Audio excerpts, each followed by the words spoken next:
नमस्कार, मी रुशाली यादव सारंग। आता पाहूयात बातम्या विस्तारानं। बुलेटिनच्या सुरुवातीला एक मोठी बातमी। ठाकरे गटाचे नेते मिलिंद नार्वेकर हे आता मातोश्रीवर दाखल झाले। थोड्याच वेळात उद्धव ठाकरेंची पत्रकार परिषद होतीये आणि त्या पार्श्वभूमीवर ही भेट जी आहे ती अत्यंत महत्त्वाची मानली जाते। मिलिंद नार्वेकर यांना महायुतीकडून दक्षिण मुंबईतून उमेदवारी दिली जाऊ शकते अशी चर्चा सुरू झालेली आहे, अशी माहिती सूत्रांकडून मिळतेय। आणि या चर्चा सुरू झाल्यानंतर संजय शिरसाट यांची सुद्धा पत्रकार परिषद झाली। या बातमीमध्ये कुठल्याही प्रकारचं तथ्य नाही असं त्यांचं म्हणणं आहे।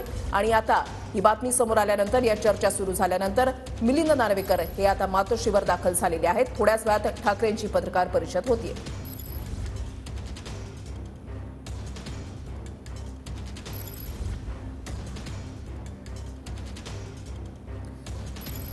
तर कोण आहेत मिलिंद नार्वेकर? मिलिंद नार्वेकर हे आधी साधे शिवसैनिक होते। मालाडच्या लिबर्टी गार्डन परिसरातून शिवसेनेचे गटप्रमुख म्हणून त्यांनी काम केलेलं आहे।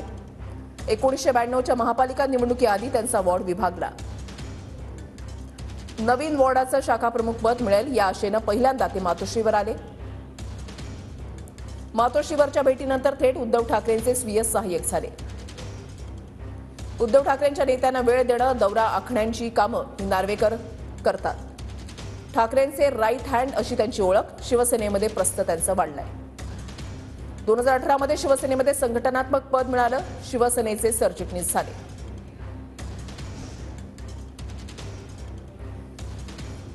तर मिलिंद नार्वेकर 30 वर्षांपासून शिवसेनेसोबत जोडलेले आहेत। आधी ते उद्धव ठाकरे यांच्या सोबत ते जोडलेले आहेत आणि ते आता मातोश्रीवर दाखल झालेले आहेत आणि काही वेळातच उद्धव ठाकरे यांची पत्रकार परिषद होणार आहे।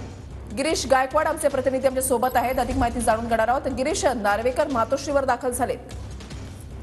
वृषाली, आपण पाहिलं की गेल्या काही तासांपासून मिलिंद नार्वेकर हे शिवसेना शिंदे गटाच्या वाटेवर आहेत। दक्षिण मुंबईतून त्यांना उमेदवारी दिली जाईल अशी चर्चा रंगत होती। बरेचसे कयास लगावले जात होते, मात्र आता मिलिंद नार्वेकर हे सुद्धा मातोश्रीवर दाखल झालेले आहेत। संजय राऊत यांच्यासोबत मातोश्रीवर दाखल झाले, दोघे एकत्र आलेत आणि उद्धव ठाकरे यांच्याशी सध्या त्यांची चर्चा सुरू आहे। ज्या पद्धतीनं त्यांचं नाव देखील आता कुठे ना कुठेतरी घेतलं जात आहे की ते सुद्धा मातोश्री सोडतात। गेल्या 30 वर्षापासून त्यांचा जो सलोखा आहे तो मातोश्रीशी कायम आहे आणि त्यासोबतच उद्धव ठाकरे यांचे राईट हँड मानले जातात। सगळ्या दौऱ्यांची आखणी आणि सगळ्या प्रमुख बैठकांमध्ये सुद्धा ते उपस्थित असतात आणि कशा पद्धतीनं पक्षाची रणनीती आखायची यामध्ये सुद्धा त्यांचा हातखंडा असतो।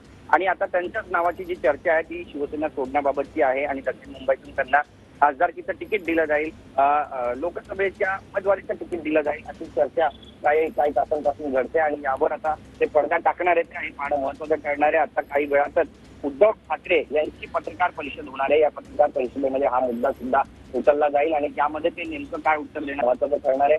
पण संजय शिरसाट यांनी सुद्धा स्पष्ट केलेलं आहे की मिलिंद नार्वेकर येणार अशी कुठलीही शक्यता सध्या तरी दिसत नाहीये। त्यामुळे नेमकं काय घडतंय महाराष्ट्राच्या राजकारणामध्ये हे पाहणं अत्यंत महत्त्वाचं ठरणार आहे। गेल्या अनेक दिवसांपासून हे कयास लगावले जात होते की मिलिंद नार्वेकर हे शिवसेना उद्धव ठाकरे यांची साथ सोडणार आहेत। सुरतला सुद्धा ते गेले होते आणि सुरतला गेल्यानंतर सुद्धा ते पुन्हा एकटेच